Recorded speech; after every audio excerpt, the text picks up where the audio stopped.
So today we take a look at playlists, filters, and tags in Record Buddy 2. All of that coming up.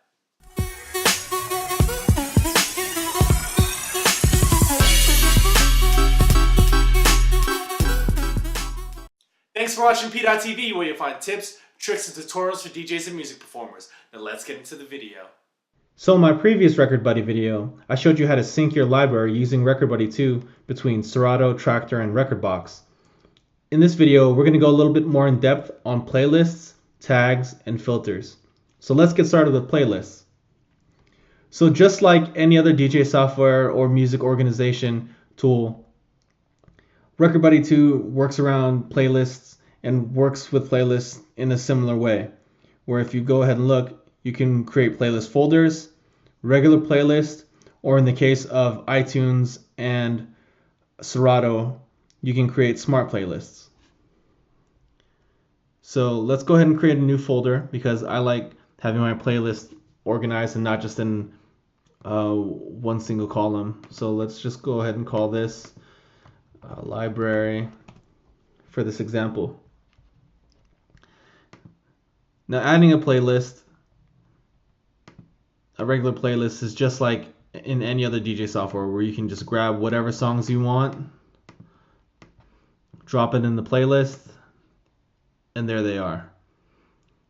So once you sync Record Buddy up once again with the three softwares, this playlist will show up in the software and you'll be able to use Record Buddy 2 as your main organization tool.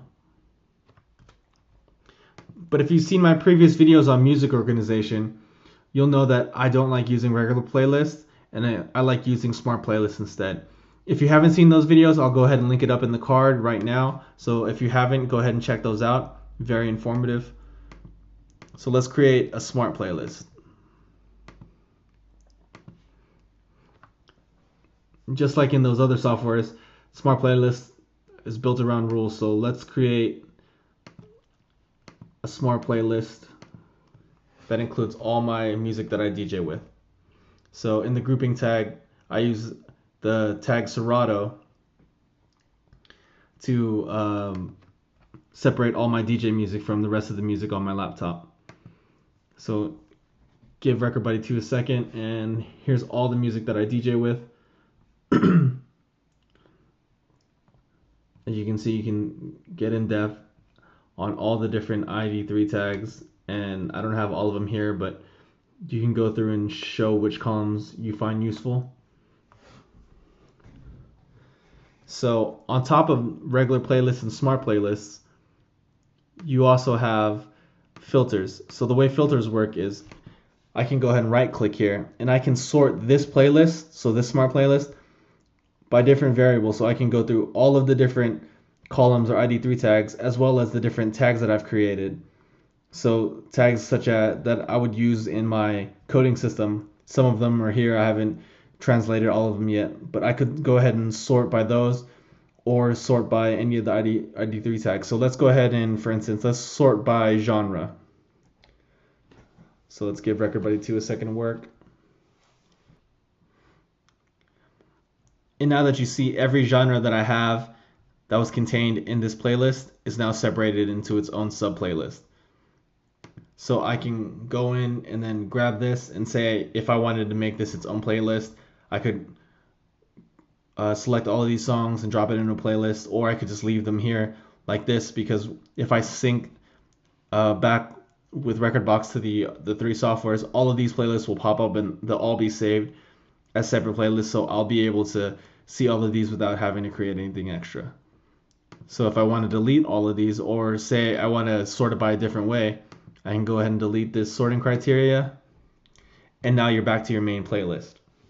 Another cool thing that you can do with Record Buddy is you can clone playlists. This is something that you really can't do in any of the other software. So for example, let's go ahead and go to All Tracks, clone all tracks.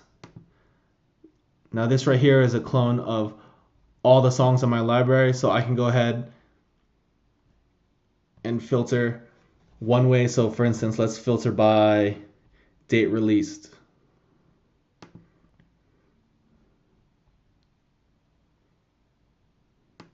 And then I can go ahead and clone it again And then I can filter this one by, same thing, let's go genre.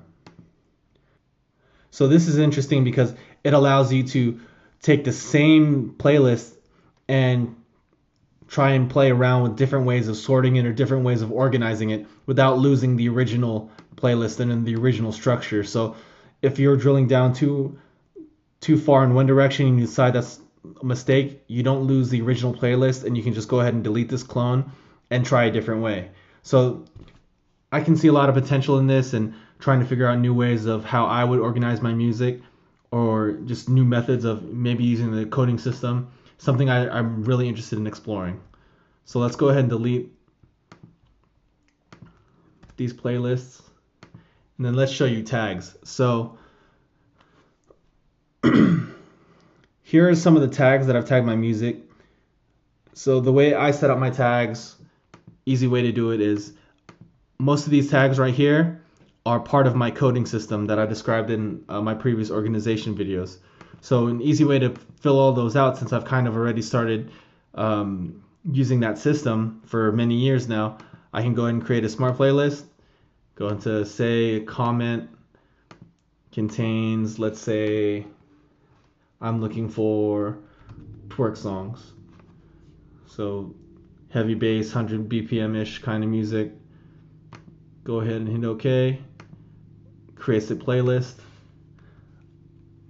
I can go ahead and select all these songs. And now you see here that I can add tags. So for instance, if I add that as a tag, now all these songs have that as a tag, or will have it as a tag. If I go into the twerk, all the tagged songs will be included in this playlist, which allows me another method of organization and filtering, because once you tag all your music, again, you can go back and these sorting filters right here, you can go ahead and filter it by whatever tags you have. So it allows another level of organization you don't see in the other three softwares. So the combination of being able to tag your music with whatever tags you'd like, not just the coding system that I use, but you can go a step deeper and say like what part of the night this music would be good for, and you can kind of build your playlists around that and sort them that way and filter them that way, and then you'll have all those playlists set out. So like openers, prime time, closing sets, they'll all be there, all separated, and using the clone playlist, you can have all these different kinds of filtered master playlists, and the organization possibilities with Record Buddy 2 are very deep. Something that I'm really excited about and something that I need to explore more, and I can see myself using this as my main organization tool instead of iTunes. So it makes me less reliant on iTunes, which is a positive thing, since the newer version of iTunes isn't compatible with all the DJ software out there. In particular, Serato Scratch Live, which is something that I have to use from time to time when they don't have a Serato DJ interface or a mixer available. So just being able to have that flexibility where I don't have to worry about not having my iTunes library synced to my Serato because of incompatibility issues, just one less thing to stress about, and just makes me very happy that I have this alternative, and the alternative has way more options as well.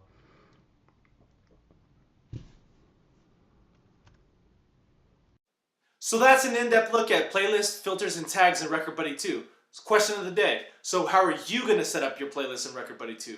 Go ahead and leave that down in the comments below. I love to hear what you guys have to say. And as always, if you found this video useful, please go ahead and give it a thumbs up. And thank you for watching PDot TV, where you find tips, tricks, and tutorials for DJs and music performers.